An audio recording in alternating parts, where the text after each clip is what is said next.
Hi there, and welcome to Women Conquering Consulting.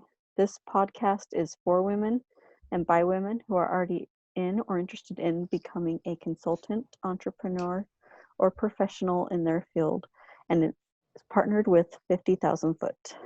Today, I am joined by Steffi Black, life and career coach, culture strategist, and kindness advocate.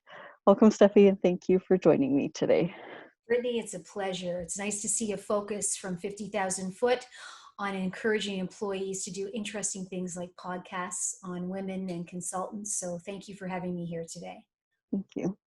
So, first, I would like to start by asking you to tell our listeners a little bit more about what it is to be a life and career coach, culture strategist, and kindness advocate. I know that's quite a mouthful, isn't it?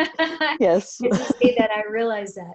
Well, in my career, I was always fascinated by the different roles people had and in also telling stories. So I was a playwriting English drama advocate in university, and I loved telling stories. And careers are really stories of our lives in many ways. So I moved into life and career coaching about a decade ago, and the kindness advocate came from realizing that I really loved the importance of kindness in wherever I was and how we treated people and how we empowered people.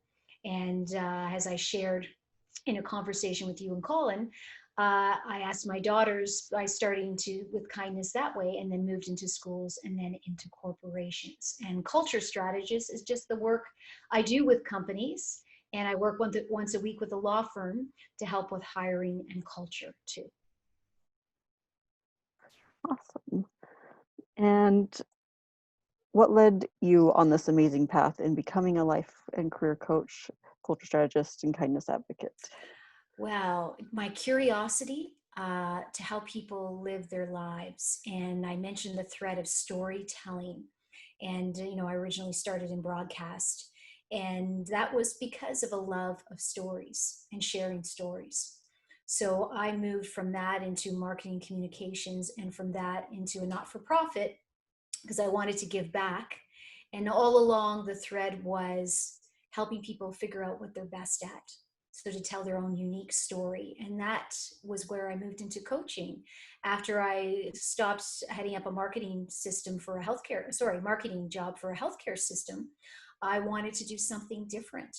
And I love the idea of working with individuals and empowering them to know themselves, understand their core values, and incorporate rituals and routines that lead to great mental wellness, including kindness and compassion.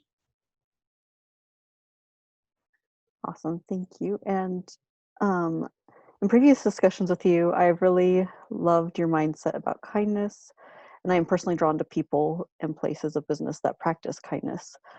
I felt that kindness, even before Corona and COVID-19, was kind of a dying virtue, especially in a workplace. Mm-hmm. What are a couple tips you might be willing to share so that our listeners listening to this can try promoting more kindness within the places that they work? Absolutely. I love, Brittany, that you were drawn to it and that it's important to you. And you obviously have a company. I've met some of your coworkers that cares very much about that. I think it starts with us as individuals and making sure that we are compassionate and kind in our environment, and also always the leadership encouraging it. So when I work with companies, I interview them about their culture and see where we can create a plan that brings it in authentically. If you just talk about kindness, people think, oh, that's sweet, oh, that's nice. But the power of kindness is powerful. The power of kindness is powerful, is quite a mouthful. Good leaders set the right direction. They create a positive culture. They empower employees to put their best foot forward, to make mistakes. And Kim Cameron and his colleagues at the University of Michigan did a lot of incredible work on kindness at work. And a lot of those things focused on positive core virtues and values, which were inspiring one another at work, of, as I said, avoiding blame, forgiving mistakes, creating a culture where everybody helps each other. And there's a company in the States called Creative Works. Steve Schroeder is the head, and he's a fan of the Dalai Lama, who's always said, my religion is kindness. And he has always said in interviews that he only hires people who are caring. He believes skills can be taught, but a caring culture means more people are happy. And we're all going to make mistakes. And we're all going to do things that are different than other people because we march to our own drummer. So if we are in an environment where leadership encourages to work out our issues and empower each other, it's so much more powerful. So I will work with companies to create a plan that brings in a kinder environment, or we can coach the leaders on where they can think about compassion and non-judgment. We all have subconscious bias, and it's come out during COVID how badly it has been instilled in many people. So it's learning to understand that we are all different and to have compassion for how someone else deals with issues that is different than yours. And if I can tell a short story, Brittany, there's a well-known tribe in Africa that when somebody makes a mistake in the tribe, they take them out into the center of the town square. And for 3 days, they tell them how amazing they are. Why? Because they believe we are all born inherently good. And making mistakes is just part of being a human being.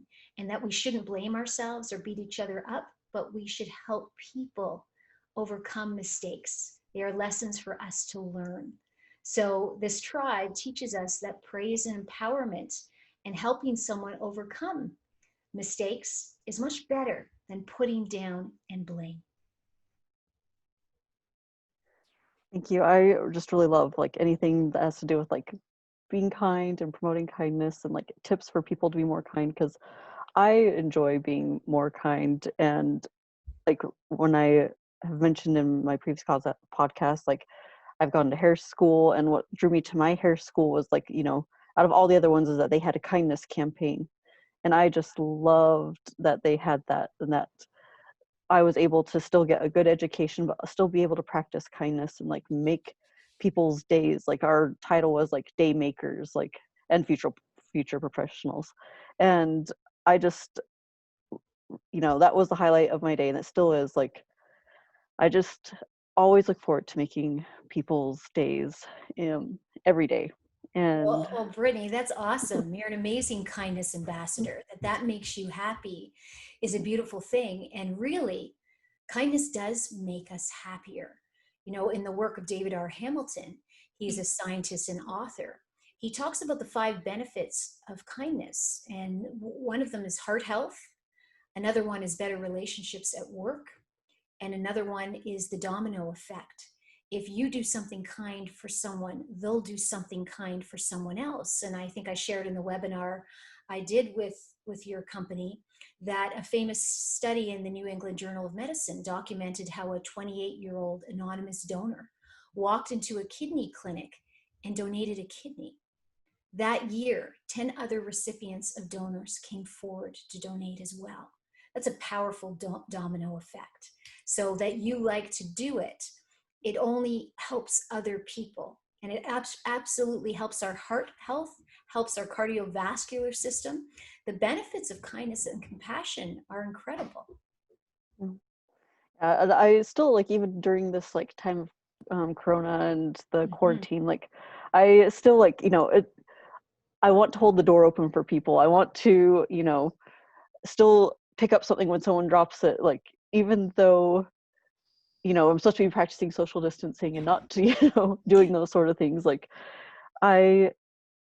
it's kind of against my nature, and I still want, like, to be kind, even though we're encouraged not to right now. And even at work, like, there's ways to still be kind to your coworkers and, still try and make their day.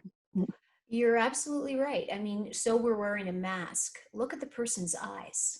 Yeah. When you are buying something in a store, ask the person how they're doing. They're there all day with a mask behind a shield, and it can be pretty isolating, and everybody's a little bit nervous around people. And I remember being in Loblaws.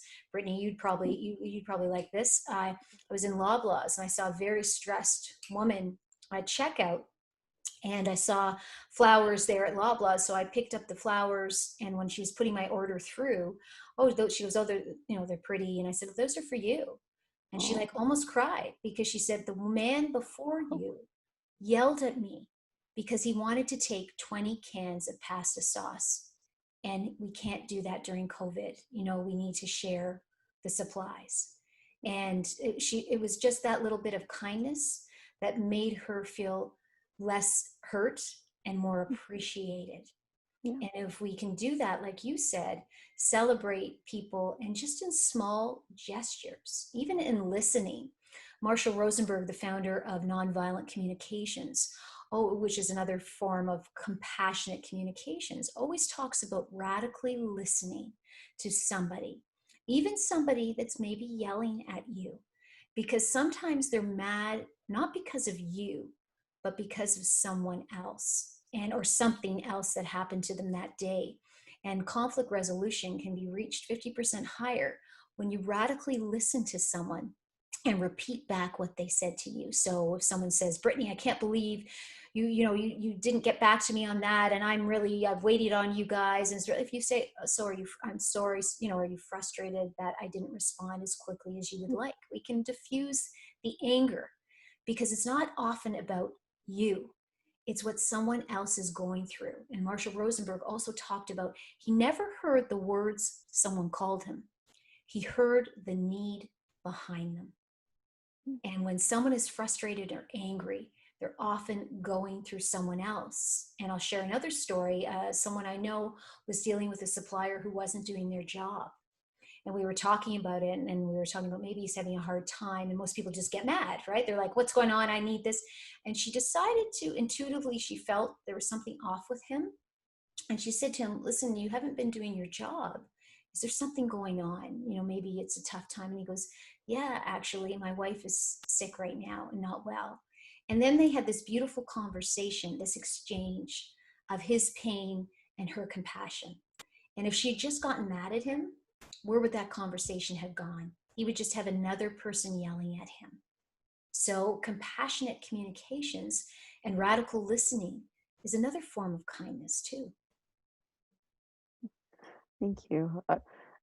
Really love your stories. They're definitely very inspirational and definitely great to think about.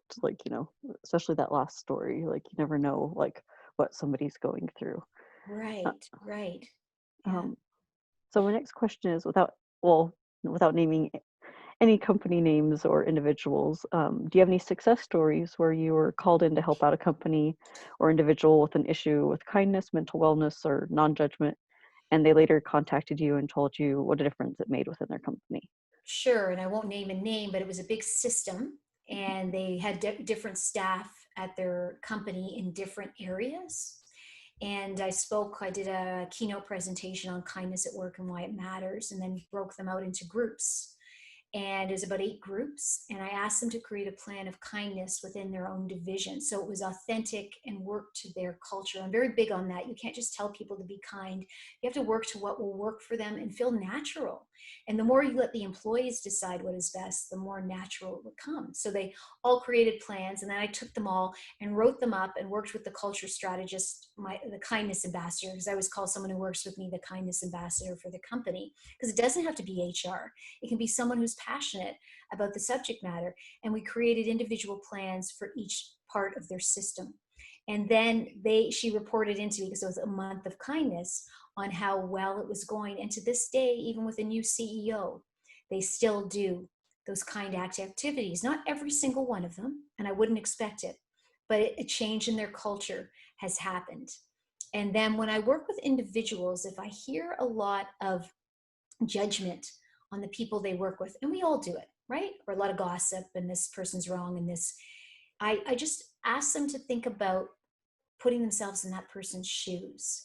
And I often suggest the book, The 4 Agreements. Have you heard of that book before? I have not.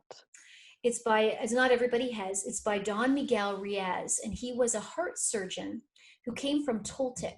Toltec is a type of wisdom, often in parts of Central America, that believed in a bit of magic and a bit of spirituality, and it's a combination of things. And he sort of didn't want to have that background. He wanted to move away from it.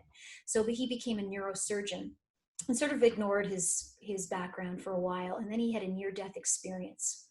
And after the near-death experience, he realized that he did have something to learn from Toltec wisdom.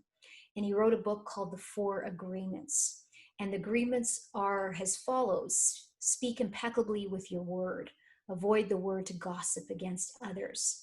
Let me think of the other ones. Don't take things personally. Everybody's doing what they know how to do, so don't take what they do personally, and speak out if you don't agree in a kind, compassionate way. And avoid gossip with others. Speak impeccably with your word. Don't take things personally, and always do your best.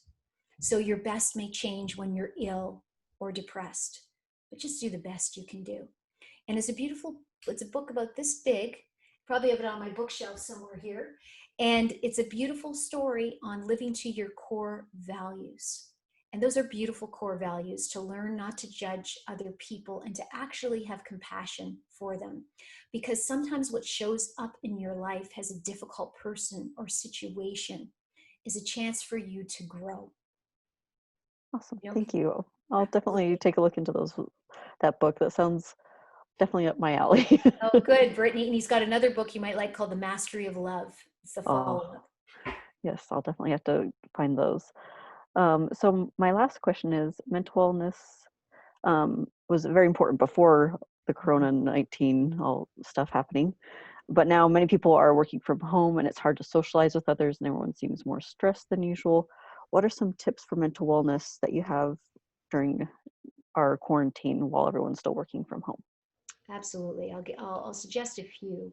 First of all, for each individual, each employee, that they have a plan in their day that instills their own routines and rituals that keep them calm and strong. And we've talked about this too in the webinar with 50,000 Foot. What makes you feel calm in your day? And it's different for everyone. So I get up in the morning and I do meditation and some rituals, and then I do Qigong in my day. And I've spoken about breathing after a meeting. Take a deep breath. It calms your nervous system. So it's about finding things, rituals while you're working from home, a walk around the block, something every day that is a touchstone to ground you and calm you. And to also look at being compassionate in your conversations, because as you are compassionate to others, you are compassionate to yourself too. The give and take. Well, now that it's COVID and everybody's suffering a little, how can I be a bit more self-compassionate, take care of myself, and how can I be compassionate in my conversations, whether it's with the dry cleaners or somebody I'm doing work for or my coworker? How am I checking in? And companies can also do a survey where they ask their employees to give feedback on what they would like. So I recently did it for the law firm a month ago on what would they like to see as we move from COVID and what is helpful to them on mental wellness. And sharing resources and deciding how your team meetings take place is a little bit, quiet and dull, even because everyone's just checking in via Zoom. Maybe you should do something different. The other day we asked the articling student to tell us about herself in the meeting. Some people do trivia. Some people dress up in characters. So what works for your culture that people are comfortable with? And I think, boy, if I had my way, everybody would have their own individualized plan for rituals and routines that keeps them healthy and balanced during this time. So that's just a few, Brittany. And they could also do a week of kindness. Wouldn't hurt anybody during COVID to do that either. That would be a good idea. Like if they could implement that, like, and report Mm. like back as a team, like their successes, that would be quite a fun activity for people to do.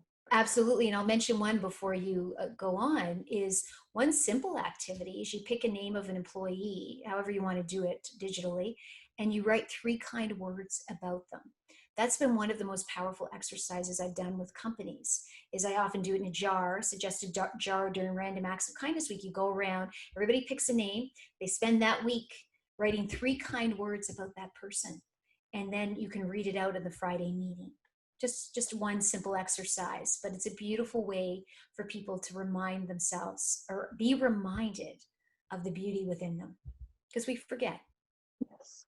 We definitely, yeah, we forget ourselves. And also I think it's something that people take it granted of for themselves and others, like, that they're not seeing each other. So like, they're not like, interacting, just like paying someone a compliment. You never know when that's going to make someone's day a little better. Always. Absolutely. Absolutely. So Steffi, where can people find you if they are wanting to be able to have a career coach, culture strategist, or kindness advocate for their own business or personally, how can they find you? Brittany, a great question. Thank you very much. It's nice to share where they can find me. It's Steffi at steffiblackcoaching.com. They can also visit my website, which is currently being updated, but there's some information there, steffiblackcoaching.com. And good old Google will find me with Steffi Black, Life and Career Coach. And there's some reviews and testimonials there. And I love speaking to companies about kindness and mental wellness and self-compassion. So thank you for asking that. Awesome. And thank you for joining me today, Steffi.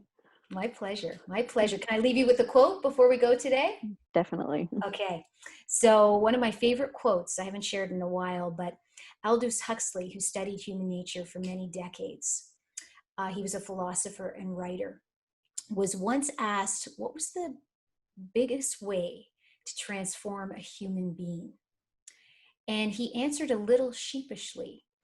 He almost didn't know if they would believe him with his answer. And he said, after studying human nature for many decades, my simple answer is just be a little kinder. Thank you, Brittany. Thank you. That was very inspirational. For more tips on being kinder and being better coming out of quarantine, I invite our listeners to listen to a webinar hosted by Steffi Black back in May. That was for our 50,000 foot members. And join me next time as we continue conquering consulting. I hope everyone has a wonderful day, and thank you for listening.